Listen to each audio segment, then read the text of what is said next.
आज तुम्हारा मुकाबला बीवी से नहीं भाई से है। भाई को हराना होगा।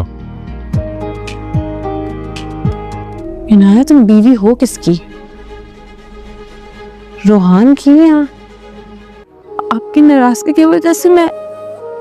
अंदर से कमजोर होती जा रही हूं बाबा। भाई को हराने का सोच भी नहीं सकता, बीवी को मना लूंगा, लेकिन आपको कभी नहीं हराऊंगा और ना ही हारने दूंगा।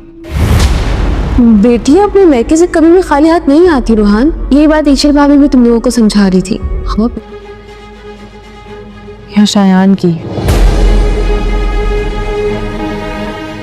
ये सोच सोच के मेरी रूह कांप रही है कि तुम उधर शायान से निकाह, इधर रोहान से निकाह। बेटियों के लिए बहुत कुछ करते हैं, लेकिन हाँ, ससुराल वालों को अपनी अना मारनी पड़ती। आपकी माँ और आपका गुस्सा सब बर्दाश्त है मुझे, लेकिन आपकी नाराजगी की वजह से मैं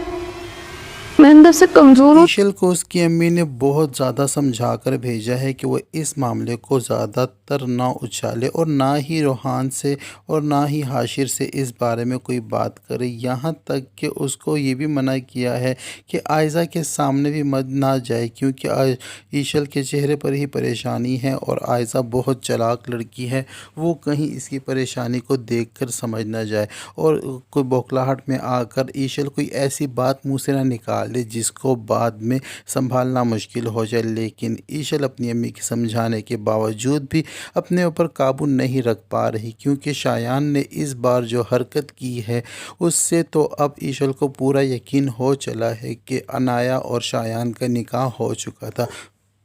लेकिन ईशल इस बात को लेकर बहुत ज़्यादा कंफ्यूज है कि अनाया आखिरकार बीवी है तो किसकी, रोहान की बीवी है या शायान की, क्योंकि इस वक्त तो अनाया रह रही है रोहान के पास, लेकिन शायान ने जो सबूत भेज दिया है कि अनाया से निकाह कर रहा है और शादी अनाया की जो है रोहान से हो गई है, तो ये सारी जो परेशानी है ईशल की ज़िंदगी में वो बहुत ज़्यादा परेशान है और उसको लगता है क्योंकि ये मसला आगे आकर ईशल के लिए भी खड़ा हो सकता है, क्योंकि शायान ईशल के लिए गैर नहीं, वो उसके बचपन का दोस्त भी है और इन दोनों के जो आपस में वालिदैन हैं, मतलब ईशल का बाप और शायान का जो बाप है, वो दोनों आपस में पार्टनर भी हैं। तो इस वजह से भी ईशल बहुत ज़्यादा परेशान है, क्योंकि आयज़ा की आदत ऐसी है कि वो हर बार अपनी बहन को बचाकर ईशल को फंसाने की कोशिश करती है। लेकिन हाशिर ने भी ईशल के चेहरे पर परेशानी को नोटिस किया है और उसे बार बार यही पूछ रहा है कि आखिर क्या वजह है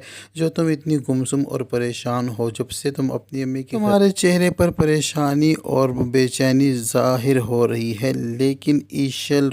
जो है हाशिर को ये कहकर टाल देती है कि अबू को जो है बिज़नेस में कुछ नुकसान हुआ है तो उस वजह से मैं परेशान हूँ। लेकिन हाशिर ये भी कह देता है ईशल से कि अबू के बिज़नेस से या लेन देन से तुम्हें क्या सरोकार है, तुम्हारे चेहरे की परेशानी मुझे कुछ और सोचने पर मजबूर कर रही है। हाशिर के टटोलने पर भी ईशल ये अक्लमंदी का मुजाहरा करती है कि अपने शोहर को कुछ नहीं बताती, लेकिन जैसे ही ईशल को मौका मिलता है अनाया के साथ अकेले खड़े होने का या बातचीत करने का, तो ईशल इस मौके का फ़ायदा उठाते हुए फ़ौरन से अनाया से ये सवाल कर लेती है और उसे कहती है कि मैं तुमसे कब से पूछती आ रही हूँ कि तुम्हारे और आयज़ा के बीच में कुछ तो अनबन चल रही है और तुम हमेशा परेशान और नाखुश नज़र आती हो, लेकिन तुमने मुझे कुछ भी नहीं बताया। अब मैं तुमसे खुले अल्फाज में इसलिए पूछ रही हूँ क्योंकि मेरे पास एक ऐसा सबूत है कि जिसको देखने के बाद तुम इनकार नहीं कर सकोगी। तो जब अनाया पूछती है कि क्या बात है और आप क्या पूछना चाह रही हैं, तो ईशल यहाँ पर अपना मुंह खोल लेगी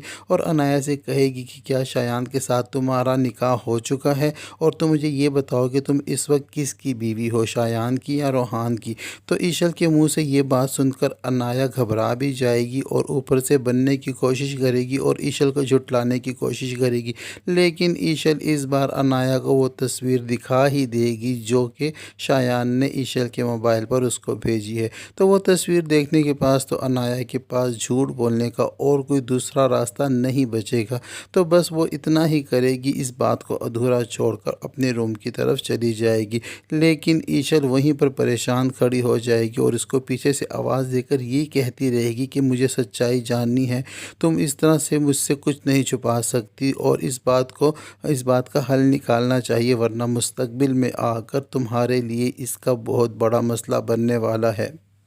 ادھر عنایا نے ایک عقلمندی کا کام تو یہ کیا ہے کہ اپنے شوہر کو ساری حقیقت بتا دی ہے، لیکن وہ حقیقت آدھی بتائی ہے، پوری نہیں بتائی۔ عنایا نے اپنے شوہر کو یہ کہہ دیا ہے کہ میں ماضی میں کسی اور کو پسند کرتی تھی، لیکن یہ بات چھپا لی ہے کہ اس سے نکاح بھی کر چکی ہے اور اس کو طلاق بھی ہو چکی ہے۔ لیکن یہ بات جب روحان کو پتہ چلے گی، جبکہ پورے گھر والوں کو پتہ چلے گی، تو گھر میں ایک بھوچال سا آ جائے گا اور عنایا کے پاس اور اس کے گھر والوں کے پاس سوائے شرمندگی کہ کچھ نہیں بچے گا، کیونکہ روحان تو اندھا اعتماد کر رہا ہے اپنی بیوی پر، لیکن وہ جو ہے عنایا اب بھی روحان سے ڈر رہی ہے اور اسے چھپا رہی ہے کہ اور نکاح کی بات اس کو نہیں بتاتی اور نہ ہی طلاق کی۔ لیکن روحان کو جب کسی اور کے منہ سے پتہ چلے گا تو روحان کا دل ٹوٹ جائے گا اور وہ عنایا سے یہی کہے گا کہ جب میں نے تمہاری اتنی بڑی بات اپنے دل پر پتھر رکھ کے برداشت کر لی اور تمہیں آگے اپنے ساتھ لے کر آگے بڑھنے کا کہا، تو تمہیں اس وقت یہ بات بھی مجھے بتا دینی چاہیے تھی۔ اب کسی اور کے منہ سے سن کر مجھے بہت تکلیف ہو رہی ہے۔